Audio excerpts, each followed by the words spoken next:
Europe Soir. De uma forma fraquejar? Não. For all Americans. Если да, dalle istituzioni. Laurent Bazin sur Europe 1. 18h50, Le Monde dans votre radio avec Sophie Larmoyer. Bonsoir Sophie. Bonsoir Laurent.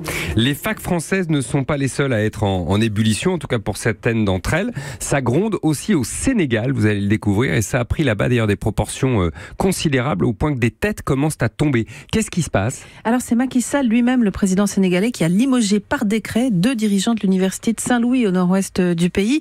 Tentative de calmer le jeu après une semaine de fortes tensions avec les étudiants des facs publiques. Ce mouvement a pris une ampleur soudaine après le décès d'un étudiant de lettres modernes mardi dernier à Saint-Louis. Ouais. Un jeune homme de 26 ans, lui-même père d'un petit garçon. Il est mort des suites d'une blessure par arme à feu et ça a provoqué une grande émotion dans tout le pays. Qui est responsable ? L'enquête est en cours, doit le confirmer évidemment, mais c'est apparemment un tir de gendarme qui l'a atteint à la cuisse, a provoqué une hémorragie fatale. À l'origine du mouvement à Saint-Louis, les étudiants réclamaient le paiement de leur bourse qui était très en retard. Ils avaient donc décrété 48 heures de journée sans ticket, ce qui consiste à se servir dans les restaurants universitaires, manger sans payer en quelque sorte. C'est pacifique comme voilà. protestation. Le rectorat a voulu l'empêcher en faisant appel aux gendarmes et ça a tourné à l'affrontement. La mort du jeune homme a mis le feu aux poudres dans d'autres facs du pays, avec parfois des édifices saccagés et des face-à-face très tendus avec les forces de l'ordre. Et alors vous avez parlé de ces 2 responsables limogés à Saint-Louis, ça a au moins permis de faire baisser un peu la tension ? Non, pas vraiment. Le mouvement de grève continue. Les étudiants veulent que l'auteur du coup de feu soit jugé et que des ministres tombent, ceux de l'enseignement supérieur et de l'économie et des finances. Et au-delà de ce drame, la mort d'un jeune homme, ce qui se passe est très révélateur de la précarité des étudiants. Le Monde Afrique a publié hier un reportage édifiant sur leurs conditions de vie sur le campus de la grande université Cheikh Anta Diop de Dakar. Une fac construite pour 10 000 places, rénovée pour le double, mais qui compte aujourd'hui 85 000 étudiants. Sur le campus, les jeunes dorment à 10 dans 12 mètres carrés, 2 par matelas. Pour se doucher, il faut faire la queue très tôt, dès 5 heures, pour espérer être à l'heure en cours. Quant à ceux qui habitent en banlieue de Dakar, ils se lèvent avant l'aube pour espérer arriver à temps avec la navette quotidienne. Les boursiers touchent l'équivalent de 55 €, normalement avant le 5 du mois, mais celles de mai, par exemple, les bourses de mai ne sont toujours pas payées. Et quand elles arriveront, il faudra faire la queue au guichet bancaire de la fac, la veille au soir et toute la nuit. La colère donc des étudiants sénégalais qui dorment à 10, avez-vous dit, je répète ce chiffre parce qu'il est frappant, dans 12 mètres carrés à 2 par matelas. Ils sont en grève illimitée pour reprendre leur terme. Exactement. On va partir en Thaïlande maintenant où c'est le voile à l'école qui fait débat. Bonsoir Carole Izou. Bonsoir. À Bangkok pour Europe 1. Il faut savoir que chez vous, il n'y a pas de loi sur le port des signes religieux à l'école. C'est donc différent de la situation française, mais visiblement, ça n'empêche pas les polémiques. Oui, puisqu'il s'agit ici d'une école publique où ce sont surtout les parents d'élèves bouddhistes qui se plaignent depuis plusieurs semaines que certaines adolescentes musulmanes viennent en cours voilées. Ce n'est pas du tout au nom de la laïcité de l'école publique qu'ils protestent, mais au contraire parce que l'école se trouve dans l'enceinte d'un temple bouddhiste.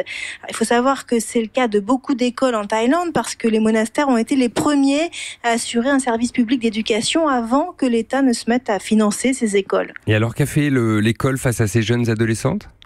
Le directeur a menacé d'exclure les élèves qui refusaient d'enlever leur voile, mais hier, un représentant du ministère de l'Éducation s'est rendu sur place pour obliger le chef d'établissement à laisser entrer ce matin les élèves musulmanes voilés au nom de la liberté de culte et surtout pour ne pas envenimer une situation déjà ultra sensible dans la région. Mais alors quand vous dites ultra sensible, c'est entre musulmans et bouddhistes ?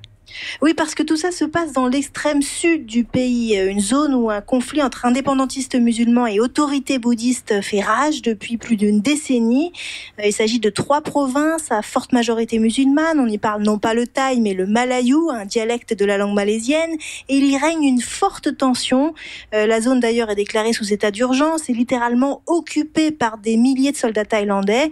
Des bombes y explosent chaque semaine.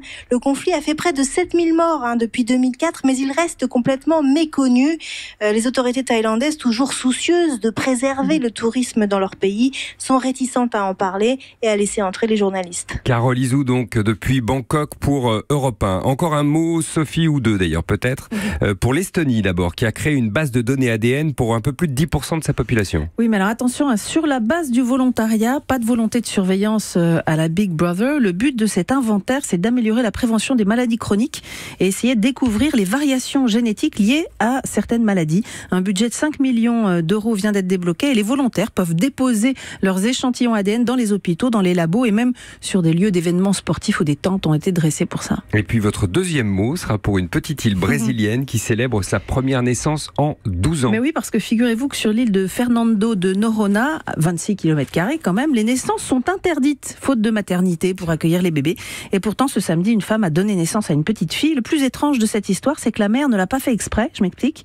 Elle ne savait pas qu'elle était enceinte.